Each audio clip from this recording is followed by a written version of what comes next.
Hindi lang po sa minamahal, inialay ng ilang pumasa sa bar exams ang kanilang tagumpay. May mga nagpahayag din ng kagustuhang magbigay serbisyo sa mga kababayan. At kahit ilang beses nabigo, nagbunga rin ang pagpupursigi para makamit ang matamis na success!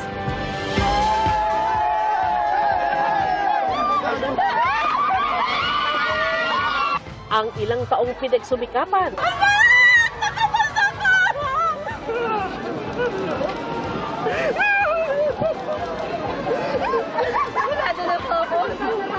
Ngayon nagkaroon na ng bunga. Lola, para sa'yo to, Lola!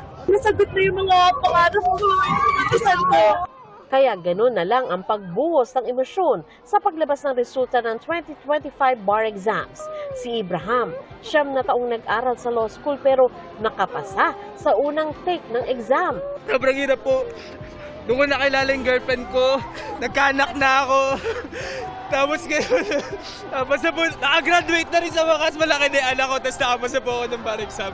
Paulit-ulit na bumabagsak pero lumalaban pa rin po kahit bumabagsak.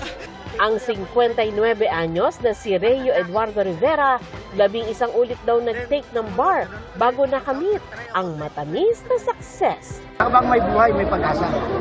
Huwag tayong mawawala ng magtiwala lang tayo sa Diyos. Ang inang ito, mag-isang nagpunta sa Supreme Court para sa anak na 4 na ulit nang nag-exam. Hindi naman siya nabigo. Sabi ko, hindi anak, gusto ko, nandun ako. Kahit ilang beses pa. Anak, I love you!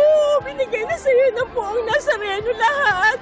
Alay naman daw ni Ezra Solano ang tagumpay sa kanyang lolo. Lola, para sa'yo to, Lola!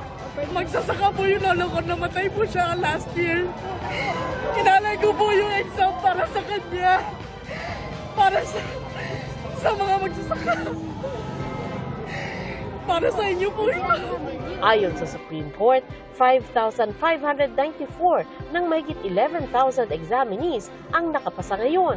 48.98% ang passing rate, mas mataas kesa sa ilang nagdaang taon. Nanguna si Jen Roniel Sanchez ng UP Diliman. One of my friends called me and then informed me. She was like, Sanch, nag-top 1 ka, and I'm sitting in the Jeep, bemused. I was like, you have got to be kidding me. I never really intended to top the bar. Just do your best and whatever happens, happens. Top 2 si Espinal Albert Declaro at top 3 si Eliza Agatep Adviento na parehong galing sa University of Santo Tomas. Ilan sa pasok sa top 20 ang nasa Korte Suprema kaya pinaakyat sila sa entablado.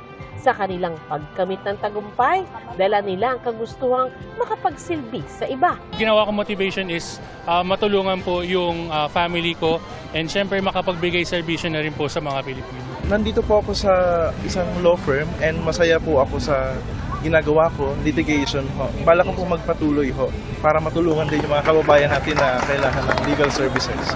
Justice is for everyone, for the poor, for the uneducated, for those unemployed, for our senior citizens, for our PWDs, for everyone. Para naman sa mga hindi pinalad makapasa sa bar exam, ipinaalala ng chairperson ng 2025 bar exams na hindi rito natatapos ang kanilang kwento. You may grieve, you may cry out, even loud, but tomorrow you have to pick up the pieces and start anew. Failure is just temporary. It's just a temporary setback. It will never define us. Sa February 6, manunumpa ang mga bagong abogado. Para sa GMA Integrated News, ako si Sandra Aguinaldo, ang inyong saksi. Congratulations sa mga bagong abogado na manunumpa sa February 6. Mga kapuso, maging una sa saksi. Mag-subscribe sa GMA Integrated News sa YouTube para sa iba't ibang balita.